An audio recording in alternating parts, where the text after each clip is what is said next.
Good afternoon, councillors. Welcome. Members of the public, welcome, and officers. I declare this meeting open, and in so doing I acknowledge that Goombra is Wardani Noongar Budja, and I pay my respects to elders past, present and emerging. Councillors, I'm sorry to say, but today we received advice from the Chief Medical Officer of WA that we cannot proceed with the fireworks on Australia Day. We can have events but not the fireworks because apparently it'll attract too many people. So it's disappointing. However, our city staff are working on some options there. And my fuel cost for the period was $60.25. We're all here. Declarations of interest. In addition to those that are listed on the agenda, Councillor Yip has an impartiality interest with respect to item 10.4.3. Councillor Smith has an impartiality interest with respect to item 10.4.4. Apparently the CFO of GP Down South is on the Aquest board with her. And similarly with Councillor Giles, 10.4.4, impartiality interest, same reason with the Aquest board membership. Are there any further declarations of interest, councillors? Thank you. Can I move the minutes of the previous OCM? Councillor Giles, Councillor Hayward, all in favour? It's carried unanimously, thank you. Can someone move we accept and note those 4 committee minutes, please? Councillor Hayward, Councillor Cleary, all in favour? That's carried unanimously, thank you. Are there any petitions, councillors? We have requests for deputations. Mr. Clark wishes to speak to item 10.4. Those who approve, please indicate. That's approved. Amanda Poller wishes to speak to item 10.4.4. Those who approve, please indicate. It's approved. And Rebecca Pike wishes to speak to item 10.4.5. Those who approve, please indicate. So what we'll do with those speakers, when we get to the item, I'll invite you up. You have 5 minutes, and then we'll deal with each of those matters. So, councillors, coming out so far, 10.4.3, 10.4.4, 10.4.5, 10.5.4, requires an absolute majority, so we'll deal with that behind closed doors. But I'm happy to take those other 2 matters on bulk if we need to, and also item 15 will not be dealt with at this time. It'll be a closed doors item. So anyone else? Councillor Smith? Could you just repeat what is going to remain in, please? To remain in? Yes. All of those except for 10.4.3, 10.4.4, 10.4.5 and 10.5.4. They're coming out for discussion. The rest, does anybody have any? Councillor Steck? 10.4.1 and 10.4.2, sir.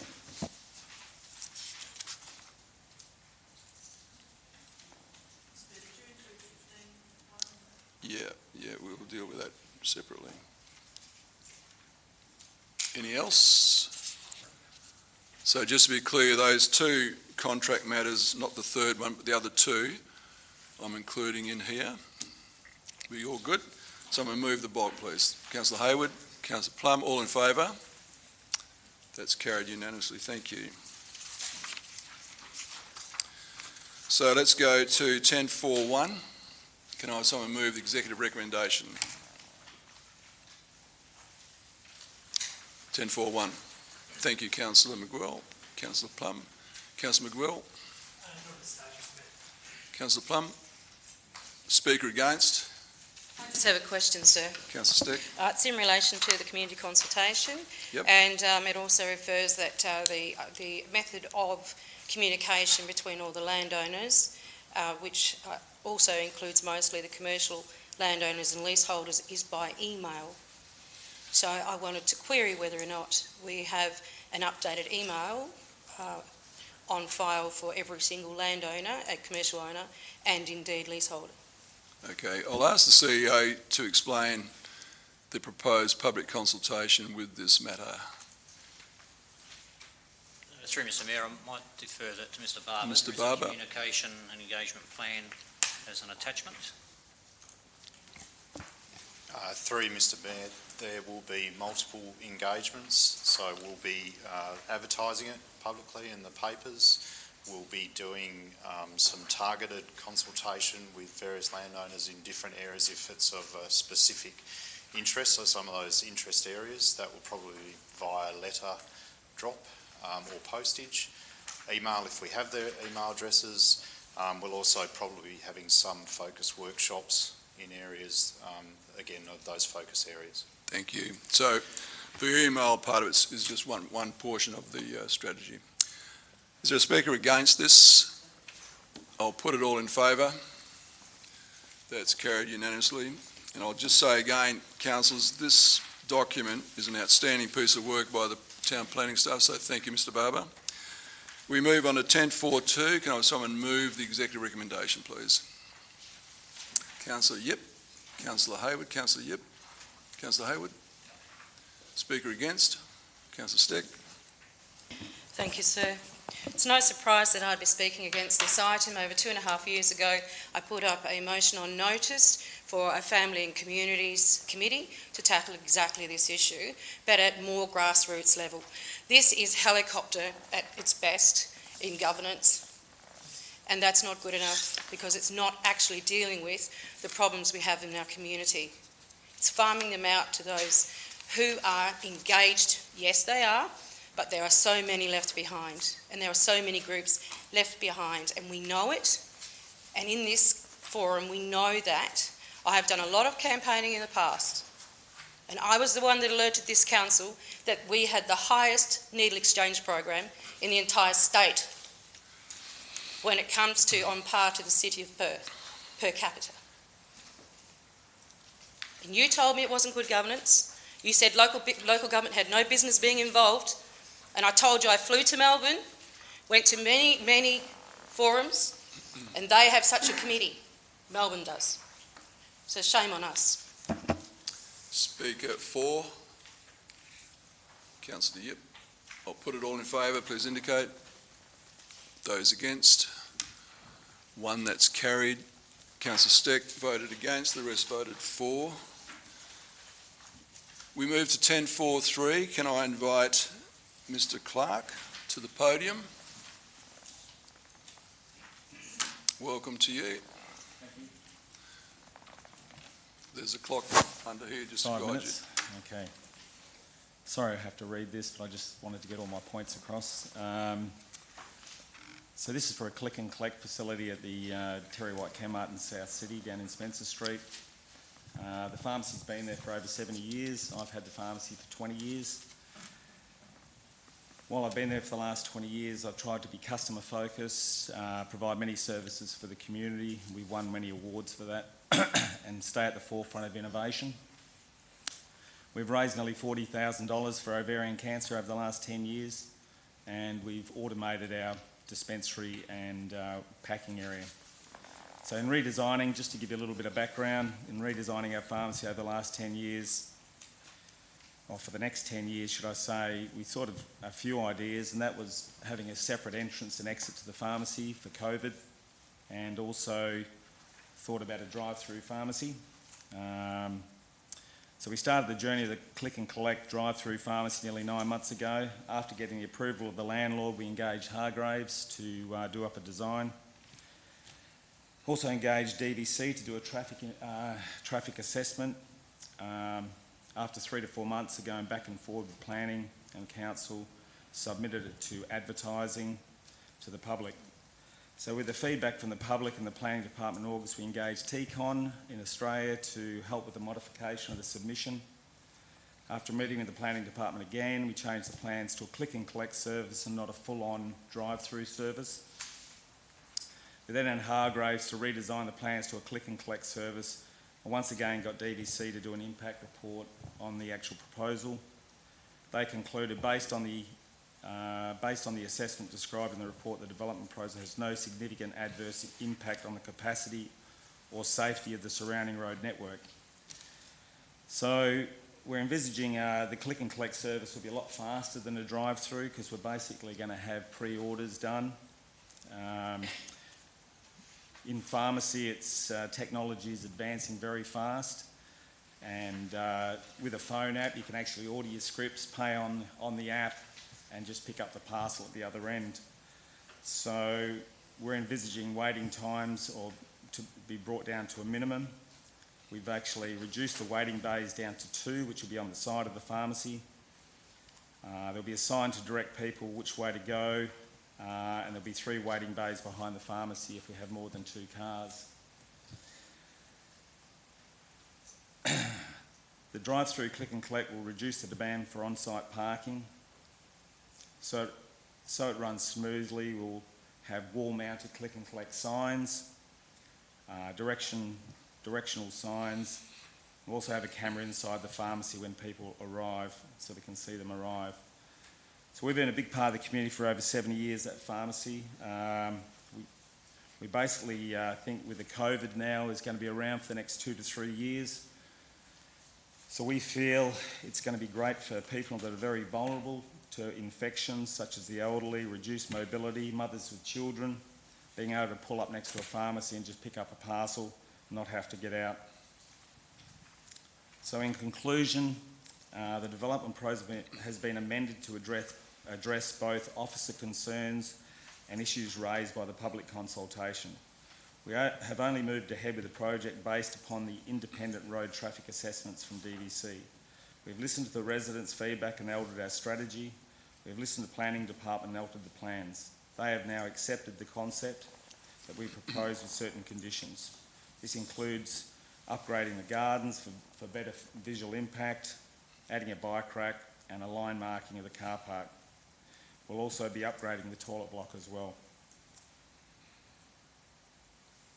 I think this initiative will be a great benefit to the local community, protect vulnerable people, give access to people with mobility issues, sick people and great for parents with kids. I hope the Council today looks at this project as a great development for South Bunbury residents, an innovative pharmacy designed for a pandemic which will be with us for the foreseeable future. Thanks, Thank Mr. you. Clark. Can I someone move the executive recommendation, please? Councillor Kozisek, seconded Councillor McCleary. Is there likely to be any debate, councillors? Councillor Kozisek, have a seat, Mr. Clark. Thank you, Mr. Mayor. I would like to speak on this particular item. In one of my previous lives, I worked in pharmacy in Manjimup for about 5 years, so I believe I have a fairly good understanding of the needs of the elderly, health-wise, etc. I believe that this facility would be a great outcome for Bunbury. There is no other one in Bunbury, and I applaud Craig and the team at Terry White for their ingenuity and thoughtfulness for the community. We all watched in horror as COVID-19 overtook the world, and here in WA and indeed in Bunbury we were very fortunate by good strong borders to not have the outbreak that we saw in Victoria and New South Wales. However, without our borders now opening and more international flights bringing Australians home, and who wouldn't want to come home, we cannot afford to become complacent. Our elderly and immune deficient are very vulnerable members of our community. We need to protect them and think innovatively of ways to ensure that they remain safe. During the COVID shutdown, as short as it was, I watched in awe as many of our cafes and restaurants adapted very quickly to allow pick-up and takeaway food. They had to adapt because that was their livelihood. Pharmacies are not generally designed to allow for this without major planning, building changes and alterations to car parking, etc. The need for often vital medication did not stop or even slow down during the shutdown. In fact, I think pharmacies probably got a little bit busier. Proving a need for a system that allowed our elderly, vulnerable, etc. to pick up prescriptions without the need to leave their vehicle, running the risk of picking up an infection or perhaps even passing on an infection because they had to go into the pharmacy. This collection facility is innovative in its simplicity and certainly timely, and it has to be mentioned that their forethought and planning to keep both our community and the staff safe should be commended. I urge you to support this. Thank you. Councillor McCleary. Mr Mayor, may I reserve my right to speak till last? Speaker against. Councillor Turner. Thank you, Mayor. As much as I love the idea of a drive-through chemist, I'll be voting against the recommendation due to the drive-through being in the wrong location. The City of Bunbury received 27 objections regarding the drive-through, and that's a lot of disapproval. And that was from people who lived in the area and also local businesses close to. Most of the objections were concerned with dangers of the heavy traffic along Spencer Street, the accidents that occur regularly in that very vicinity, and the disruption to the other businesses and homes in the area. The owners of the chemist have made a lot of amendments, so respect to them. But the facts are that the vehicles enter the drive-through must pass other businesses in a very small car park. They'll stop behind the car parks regardless of whether there's room to go through or not. They'll just wait there until the light comes on for them to go through. Vehicles in the past have reversed into and damaged cars parked in those exact locations. Other cars trying to exit will be holding up vehicles entering, leaving them vulnerable to a rear-end accident on Spencer Street. Then they need to exit the chemist drive-through via Constitutional Street, which has a blind spot with 2 parking bays on the street blocking the view of vehicles coming around the corner, most times at speed. It's an accident waiting to happen. I've been informed that the staff at the petrol station have cones and fluorescent jackets, so when there's a car accident in the area, they set up the cones until emergency services arrive. Surprisingly, a couple of the residents that sent in letters of support for the chemist actually commented on how dangerous that location is and that they've had near misses themselves. You can't use the argument that it'll be good for elderly customers because as an aged care worker myself, they get the Webster packs delivered to their home, so there's no need for them to drive through. For those who still collect the medication in person, they love that the staff know them by their first and second name. They get to have a little bit of communication with the lady on the checkout, friendly face, interaction. They don't want to go through a drive-through and speak to someone through a window, otherwise you'd see elderly people lining up at McDonald's all the time. As far as COVID is concerned, whether they go through a drive-through or into the chemist, there will be no difference. The staff have safety screens protecting them, the COVID precautions are in place, and the doors automatically open, so the customers don't have to touch anything and they can pay via PayPass. Let's face it, we've become a lazy, time-poor society, and this is a market of people who use this service. One of them will probably be myself if it gets through. Considering many of the customers will go to the doctor's surgery just across the way, I don't know why they would need to then get in their car and drive through a drive-through. It's just a little walk across the road. This may start with only a few vehicles per hour, and the closed sign may pop up saying no more customers. However, people will catch on, they'll just wait a couple of minutes, and then as soon as the sign comes on, they'll head through.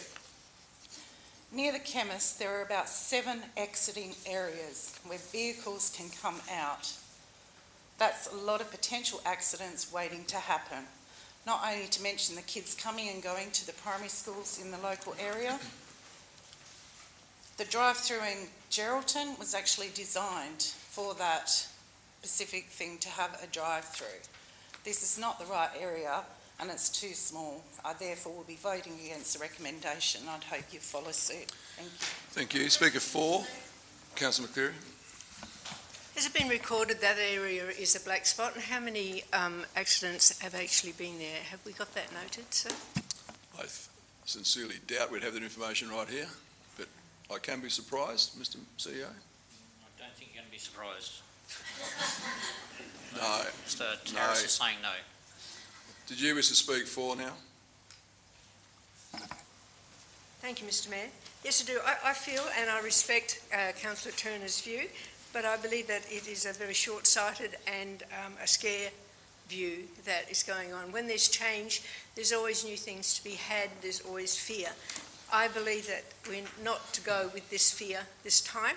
I actually shop there, go to the pharmacy there, I go to the fuel people there as well, and I have yet to see an accident there. It seems to be quite well organised with the drivers, and just a short walk across the road would probably cause an accident with some of the elderly trying to get across the road. Far better that they get in the car and drive across the road. So I don't see that it's a problem, and I believe that this is a wonderful new initiative that will take on most of Bunbury. The opportunity is there. You don't have to use it, but the service is there for an opportunity. And I have people whom have to get their wheelchair down to get in, just to be able to click and save the time would probably cost less than it would to go to Macca's and order a coffee. So please vote for this. Thank you. Further speaker against? Councillor Yip, you speaking against? Thanks, Mr Mayor. I won't be voting against the executive recommendation, but I would like to just point out that traffic is a big problem in the area. I use it regularly. I consider myself an astute driver, but while I've never had an accident, as Councillor Turner has said, there are a number of entries and exits in and out of that area. I imagine in the future there will be some traffic calming needed for that area, definitely. Thank you. Further speaker for? Councillor Giles. Thank you, Mr Mayor. Just a few points that haven't already been made. First of all, I agree that it's a very innovative proposal, and I note that it is illegal to leave children in the car these days. So if a poor mother of 3 children and a child who's got a sore throat and screaming has to take them all out of the car to go to the chemist, I really sympathise with that. So I think this is a great idea. The other point is that I believe it's not going to be open after 5 p.m, so I think the traffic with the Chinese takeaway, etc., in that area will not impact on that at all. So I would not have voted for a drive-through, I must admit, because I think that may have been too much to ask. But I think the click and collect idea is fantastic. I think we'll find many, many more of those click and collect ideas as we have at the supermarkets now. I think we will get more of those, and I think this is a fantastic innovation. And I applaud the proponent for that innovation. Thank you. Speaker against? Councillor Kozisek to close, please. Thank you, Mr Mayor. I've lived in that area, lived in Constitution Street actually for 6 years and have used both that service station and the pharmacy for the 20 years that I've been in Bunbury. I've also been to the Chinese restaurant and the makeup girl and used that area a lot. In that time I have seen one accident, and that was a lady exiting the BP and ran straight into a massive Transperth bus. Yeah, that's the only time I've seen an accident there. I understand there are considerations and perhaps at some time we may need some traffic calming, but I don't think this should hold back this fantastic, innovative idea. Thank you. Thank you. I'll put it all in favour. Please indicate. Those against? One, that's carried. So Councillor Turner voted against, the rest voted for. We go to 1044. Amanda Poller, welcome to you. Same rules, 5 minutes. Thank you, Mr Mayor and councillors. Thank you for the opportunity. So GP Down South proposes to build a purpose-built primary healthcare facility at the corner of Halsey Street and Spencer Street on the Hands Oval site. The facility will provide a one-stop shop health service, primary health service for young people, with a focus on mental health and alcohol and other drugs. It will offer coordinated care through the co-locating services at that facility. So the facility will have several co-locating health service providers, mostly not-for-profits, but potentially also government health services as well. So services will include mental health, alcohol and other drugs, sexual assault services potentially, also domestic violence and vocational training for young people to support young people to access training and work. So these co-located providers, health service providers, will work together through a model of care that we've developed in a similar facility through the Peel Health Hub. So this model of care is quite unique, and what it means is that it's GP and mental health clinician supported. So young people can present without an appointment at the facility. They can walk in and they can be seen on that day by a mental health clinician, potentially for assessment, and if necessary, even commencement of treatment on that same day. So this is quite a change to what's on offer in other facilities.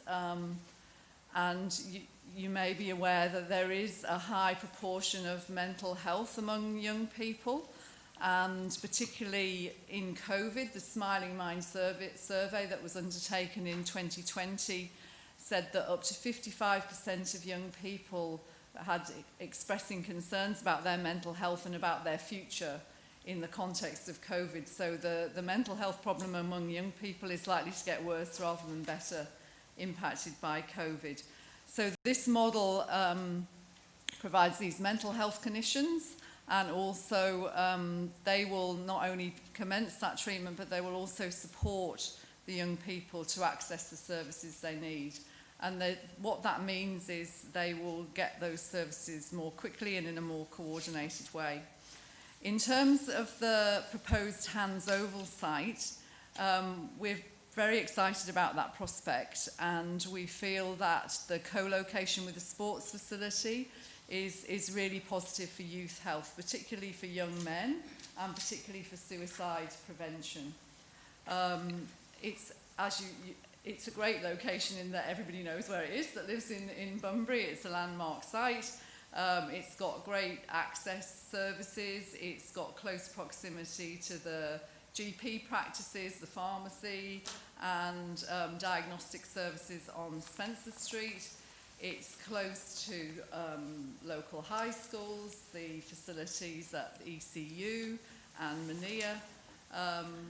So it gives a great location, and it also provides us with the opportunity to activate that site during the day and to work in partnership with the South Bunbury Football Club to perhaps share some of their facilities. So, for example, we would think that we wouldn't need to build meeting rooms within that facility or conference facilities, because we'd be able to use the facilities of South Bunbury, and similarly we'd be able to share parking. So there's great options there in our view for that particular site. So in terms of the proposal, we're seeking council's in-principle support for us to develop that site. There's still a lot of work to be done. It's really early stages, this project, so we need to speak to a lot of stakeholders and we need to undertake community consultation. But we're seeking that in-principle support to enable us to proceed with those activities. Thank you. Thank you. Can someone move the executive recommendation? Councillor Plum, Councillor Giles. Is there likely to be debate? Okay, Councillor Plum. Take a seat. Thank you, Mr Mayor. Councillors, I'll keep it brief. I think it would be hard to argue with the proposal for this service in Bunbury. I think we all know that the need is there for this service. I think the discussion tonight will be around the location.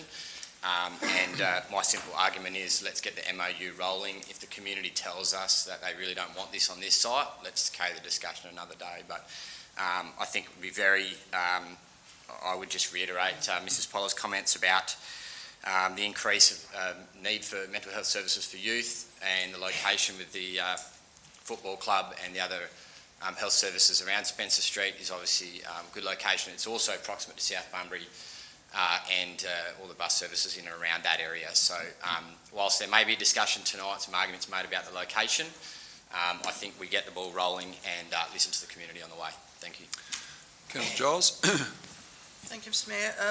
Just reiterating what Councillor Plum's just said, I think this is the need for this service. I have a first-hand personal experience of youth mental health, and I know how difficult it is to get particularly young men to see someone once, let alone go back for a subsequent appointment that they may get 6 weeks later because nobody could see them at the time. I think this sort of service is exactly what we need, and I'm very pleased to see that it may happen in Bunbury. I know there's a long way to go, and as already been said, the site may come into some consideration, but I think we need to get that discussion going. The site may not even be available. We don't know that yet, but we have to get the business case and get it all up and running, the MOU running before we can even look at that. So I think we should let the MOU happen and then follow on from there with whatever may happen with the site. Thank you. Speaker against, Councillor Brown. Thank you. Well, I've been involved with the Hands Over Redevelopment Working Group for the past 3 years and seen a plan coming to life. Out of that group, there have been a number of great ideas for the precinct, the residential unit development along Halsey Street, the overall football training precinct. It is such an exceptional development area, one of the last that we've got in the city. I think that the working group has done a great job in getting to where we are now, and I look forward to the new grandstand. The reinvention of the Hands Over precinct is only just getting started, and I think to start committing to another project right in the heart of this precinct is way too early. Creating an MOU over a critical portion of the site is premature and confusing to the balance of the site. While I think that the GP down south may have a great role in the precinct, it is far too early to allocate parcels of land. If they are to have a form of MOU, then let's create it as an expression of interest in being involved in the precinct. I think it is great to have GP down south in Bunbury, and I love the work that they do. But I do think it is premature for this project to be in the middle of a larger precinct for the whole area. I will therefore be voting against this recommendation. Speaker for. Councillor Plum to close. To ask a question, please. Question. Will the MOU come back to us before it's signed? See ya. Through Mr Mayor, the way that the recommendation is written, the administration would form that MOU together with GP down south based on the principles contained within the agenda item. Can we take these separately? And as there was a notice that a couple of people were going to maybe object, could we suspend standing orders and ask if anybody else would like to speak against? You're moving that we suspend standing order governing the fors and against. Second up, Councillor Steck. All in favour, please indicate. Those against? That's carried. Councillor Plum and myself, we're against. The rest for. So the answer to your first question is yes, and we'll move on now. Is there a speaker against? Yes. Councillor McCleary. Councillor McCleary. Thank you, Mr Mayor. It's location, location, location.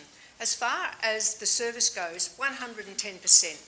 We really need the service, especially for our youth and our mental health. And that automatically throws me right in. In order to get over to the Hands Over, a child has to plan. Now, when you have mental disability, that is not what you can do. You can't plan. It's spontaneous. We're talking about a spontaneous appointment. Bravo. That is fantastic. And the best catchment area is in Hay Park. That is where, if we truly are wanting to service our youth community, if we truly want to get right where everybody is with the youth, and the traffic going back and forth on Parade Road, thousands and thousands of cars seeing this amazing GP Down South youth health, mental health area, it is just promotion. It just sits really well with Bunbury. You've got, they said, the Mania College. Well, we're a step closer over in Hay Park. The hospital for public services, because these children will not have private cover, so they will be going to the hospital. So everything about it that you said, that has been said about it, it just constantly fits better at Hay Park. Yes, there is consultation to be had at Hay Park as to where that would go. However, that can be fast-tracked as well, because we've already planned where the Hay Park situation and our strategic and our plans there. So we can do that. So it's just really rushing this MOU. We're rushing it, and I ask, why are we rushing it? Is it because we've got the state and federal elections coming up, so we can get a promise of funding, not us, but the business? Well, if it is about, that's good business. But if it is all about business, what about our community? What about having a building that is in the exact right place, servicing all our youth who will just walk there? You've got Newton Moore High School, you've got the other children's school, you've got the colleges around that area. So please, I really hate to say vote down this MOU, but it is rushed. There hasn't been a lot of thought go into it. I do believe that that wasn't even an option put on the table, Hay Park. So please, vote it down and let's get organised and work with it next year. Thank you. Speaker for or against? Councillor Steck, you're speaking Against. Thank you. To both of my elected members who spoke against already, you both took the words right out of my mouth through you, Mr Mayor. Just some very valid points in relation to Hay Park. It is close to the mental hospital and the mental health facility, which is also being expanded. And I will point out one other elephant in the room. If we have it at the South Bunbury Football Club, this facility, it could almost seem like that it is South Bunbury Football Club's dominion. Kerry Park kids might not go there. And it is a little bit short-sighted in the sense that 1 in 3 women will have experienced sexual assault in their lifetime. Right at Hay Park is netball, hockey, women and men, young people who experience domestic violence. This place is a great opportunity for the City of Bunbury. I love the business model, but not the location. And if it is about the wholesome approach, the care factor for the entire community, well, let's get on with it at Hay Park. And the primary space, we all know where all the troublesome kids go, is PCYC. And there's a massive land parcel there. And the other thing is, you've got 24-hour Maccas there. And when the kids get kicked out of home, where do you think they go? Because they also get free Wi-Fi. So they can actually talk to their friends, get someone over to pick them up and help calm them down. Because let me tell you, those kids have a network of support. They really do. And they couch visit people's homes who support them because they go, oh, Dad's been this and that this tonight. So no worries, stay here, go home in the morning. This place is deeply needed for the City of Bunbury. It really, really is. But as my other councillors said, I have to reiterate, Hay Park is the one location it should be at. It's not just for men for suicide prevention. Women also have suicide, especially with bullying. Girls have far more bullying than is reported. So please, as leaders, let's turn around to this wonderful opportunity and say to them, fully support the MOU if you take it to Hay Park. But I will not sign a document that locks us into Hay Park, especially when we do have an alternative plan for Hay Park. And I just believe that Hands Oval is the wrong location, because we have looked at Hay Park in its entirety for expansion. It is on our books. It's been 5 years in the making, and this facility would well fit that. And Hands Oval has a different facility. And South Bunbury and Spencer Street, a lot of those demographics don't fit this business at all.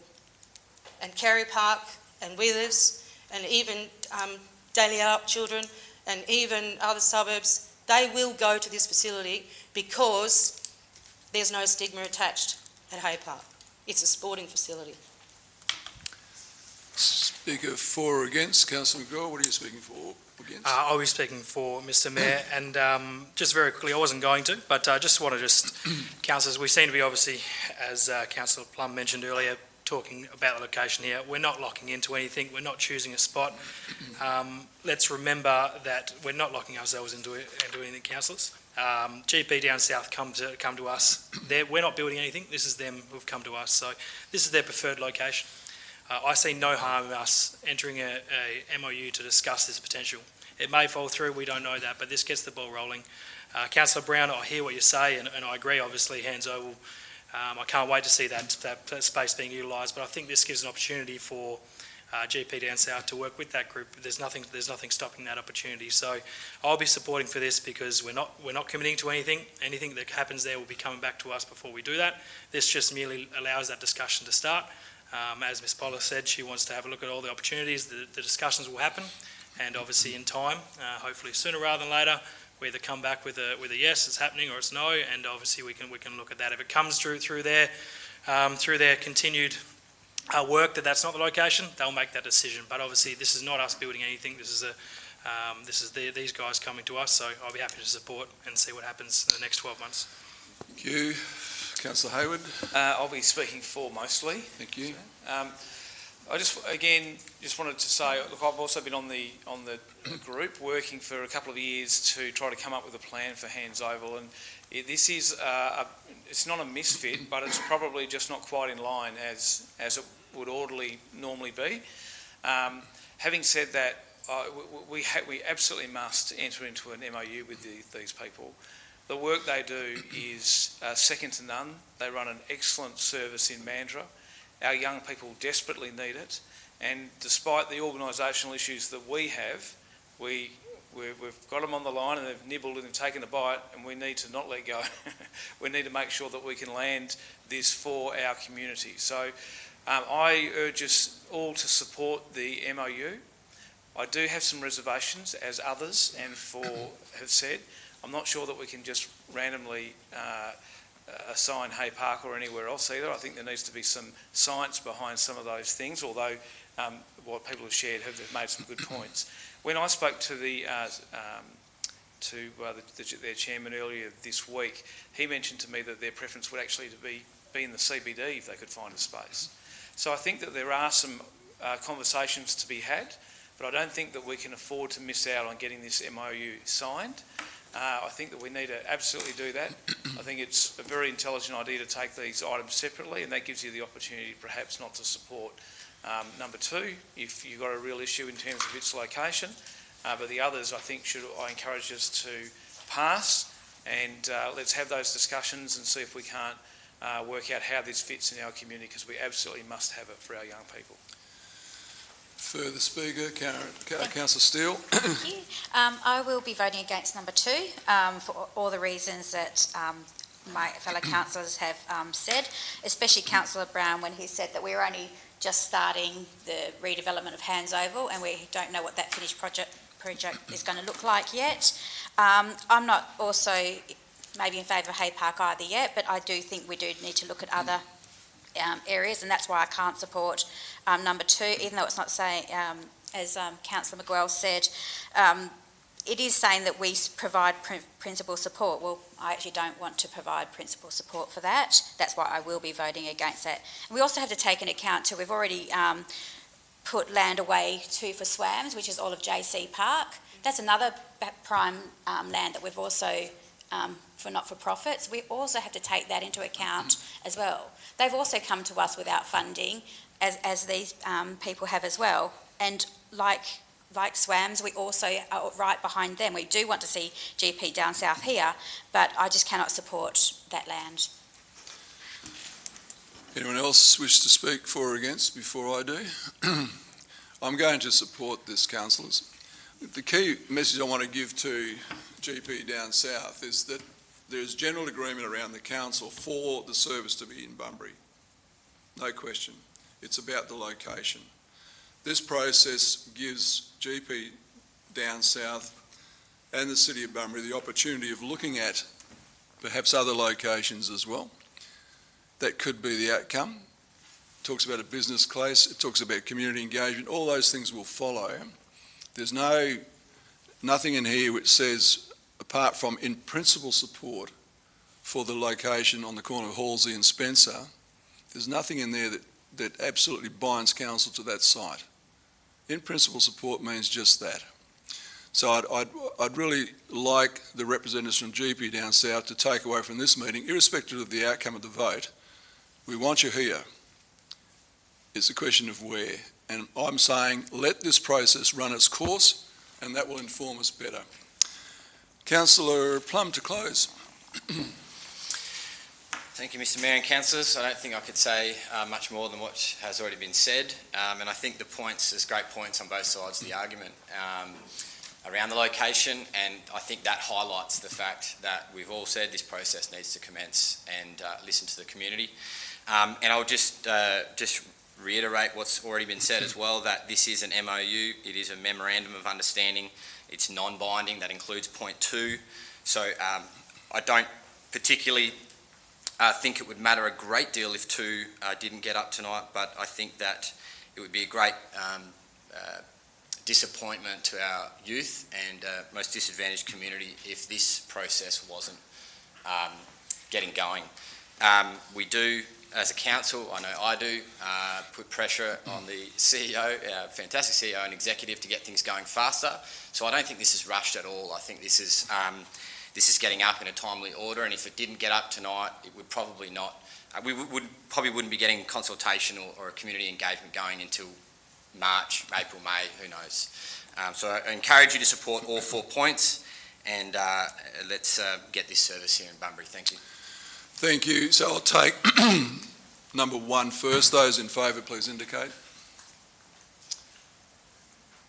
That's unanimous. Number 2, those in favour, please indicate. Those against? That's carried. Those against were Councillors Smith, McCleary, Hayward, Steck, Steele and Brown. Number 3, those in favour, please indicate. Those against? You're 4. Those against? 1 against, that's carried. Councillor Brown voted against, the rest were 4. And number 4, those in favour, please indicate. Those against? 3 against, that's carried. Councillors Steck, Steele and Brown were against, the rest were 4. Thank you, councillors. Good, robust debate. We go to 10.4.5 and I invite Rebecca Pike. Welcome to you, Rebecca. 5 minutes. Thank you. My name is Beck Pike, and along with my husband Brenton, we opened Market Eating House just over 5 years ago. I am here today to speak in support of the executive recommendation, which is that council approves our application for our proposed new door at Market. Firstly, I'd like to tell you a little bit about our journey to our new outdoor dining area, which has been approved and is set to start construction next week. Our journey towards having an outdoor dining area first started back in 2017, when we successfully applied for an outdoor dining licence for a sidewalk dining area. We bought the furniture and paid the annual fees, but we couldn't figure out a way to make it work operationally due to the congestion issues that we experienced with our front entrance. So we had to put it on hold until we could afford the only solution, which is a second access doorway. We simply could not figure out how it would be possible for our staff to safely navigate the extremely heavy door and ramp whilst carrying hot food and drinks and having to share the access with both incoming and outgoing customers. Fast forward 3 years of planning and saving, and we have now been approved to build an even bigger and better outdoor dining structure, yet the only thing holding us back is this accessibility issue. We have now committed to spend $50,000 on this addition. It's significantly more than we initially budgeted, and we never could have imagined how difficult the process would be. Our building is not heritage listed, nor has there ever been any talk of it having any heritage significance. We never dreamt that by putting in the DA it would trigger the heritage advisors to assess the significance of the building, which would in turn affect every aspect of our outdoor dining project. For those of you who have been to Market, you would be familiar with our entrance ramp. Back when we were designing the restaurant prior to opening, we looked at every possible way to navigate the difference in height from street level to the floor level of the premises, but the long ramp and heavy automatic door was the only workable option. We are a very busy and successful restaurant who in the last 5 years has truly become a destination restaurant, bringing people to Bunbury from far and wide. During busy times, there can be up to 30 people entering the venue, 30 people leaving the venue, and another 15 people picking picking up takeaway food, all in the space of 10 minutes or so. Can you imagine adding staff servicing an outdoor dining area to that mix? It would be unsafe and would simply not work. We are wanting to add in a second entrance for staff access as well as for customers picking up takeaway orders. We would do this by making the front left window into an entrance with a sliding barn style door. The door will be made from timber and steel with windows that match the height and style of the previous window. There will be 2 low compliance steps into the venue from the pavement. Our main accessible entrance will be unchanged. We have exhausted every other avenue of creating safe access, and this is the only option possible for our restaurant to operate the outdoor dining area. Last Monday, there was a special meeting of the Heritage Advisory Committee, which, as you know, is a committee made up of both councillors and community members, and it includes architects, historians, and town planners. The committee voted against the executive recommendation from the City of Bunbury to not support our development application, 8 votes to 2. Instead, the recommendation was that the application be supported, but subject to the window being reinstated at the end of our lease. This is an option that was presented to the City of Bunbury on our behalf by Tech-On Australia, the town planning consultants that we have engaged. We have already explored different locations to move Market Eating House to, purely because of the need for outdoor dining. We actually get quieter every summer because people prefer to dine outside. We do not want to have to eventually move from the CBD, and the main reason that we recently signed on for a longer lease was because of our intention to pursue this project. We are so excited for the vibrancy that our alfresco dining area will bring to the Marston Hill end of town, and we are simply asking for Council to pass the executive recommendation to support our application, subject to the conditions outlined in the minutes. To vote, the Heritage Advisory Committee could see that we have a strong case, and we are hopeful that the Council can now see this as well. Thank you. Thank you. Can I someone move the executive recommendation? Councillor Brown, Councillor Hayward. Is there likely to be debate? Okay, Councillor Brown, would you want to speak?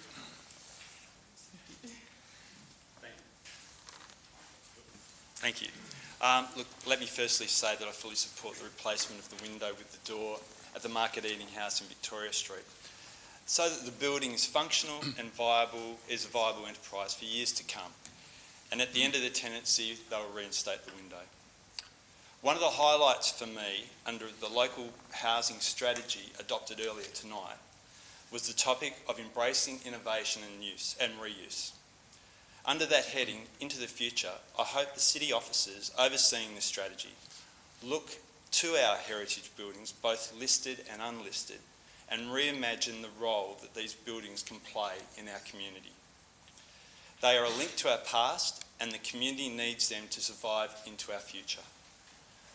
I want my children and their children to see and understand the buildings that shaped our city.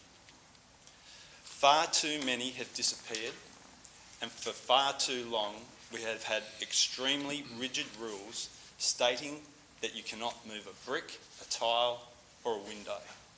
Our policies have been severely constraining to the custodian owners to a point where the buildings become irrelevant, dysfunctional and uneconomic.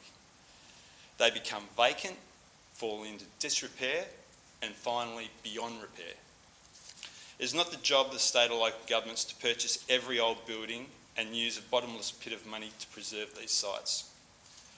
I hope to see a future for historic buildings where they are purchased by the private sector under that innovation heading that allow a reimagined future for these classic buildings.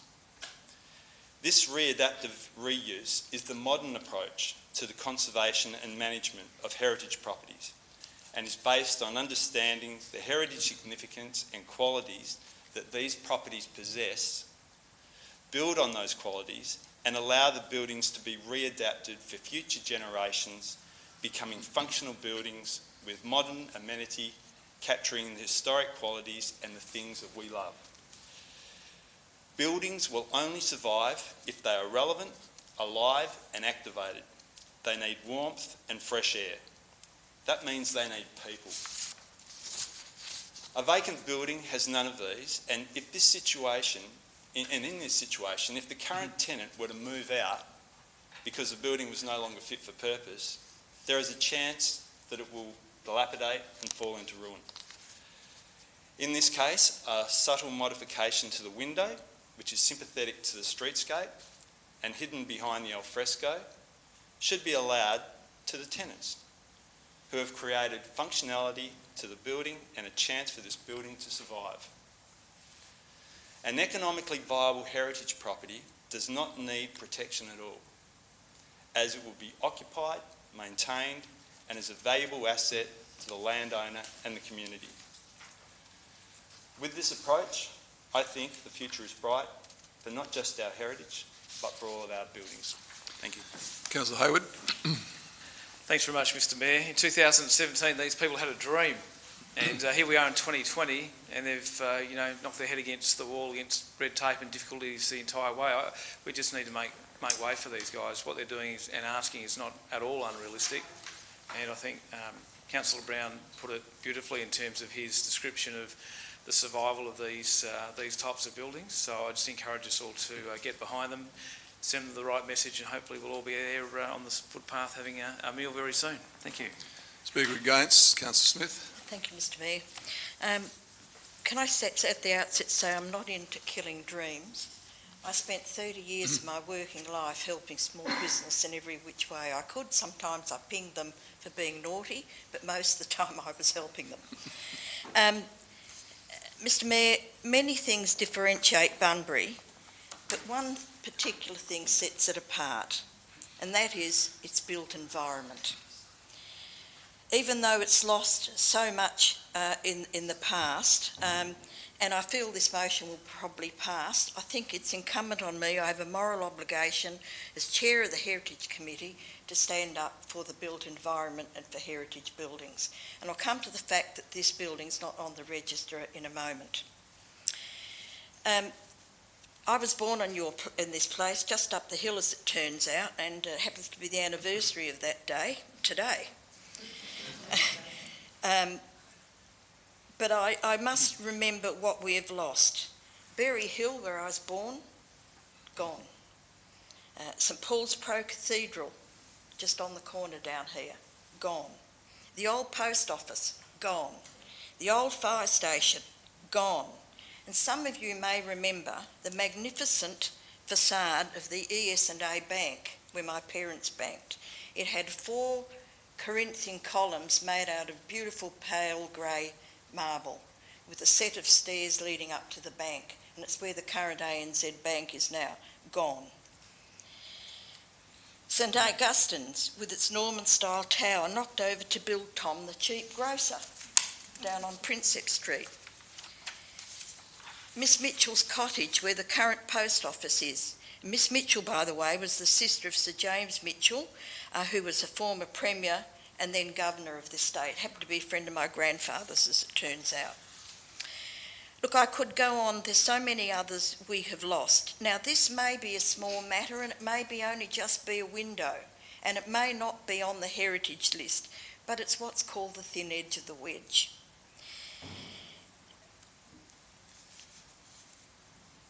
I've listened to the arguments, and I don't buy the fact it's been said that the alfresco will shut out the facade. That's not the point. The alfresco may not be there forever, but the facade should be there forever.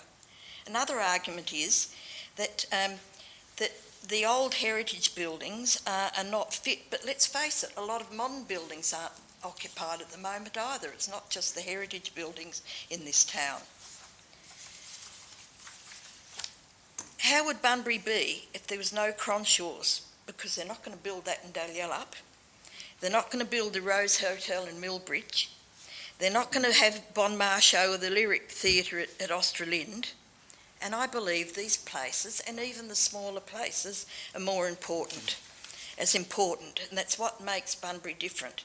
We also must remember that Bunbury is a port city. It grew down in the north part of Victoria Street. That's why those buildings are there. And I completely sympathise with Mr and Mrs Park, and I want them to be a success.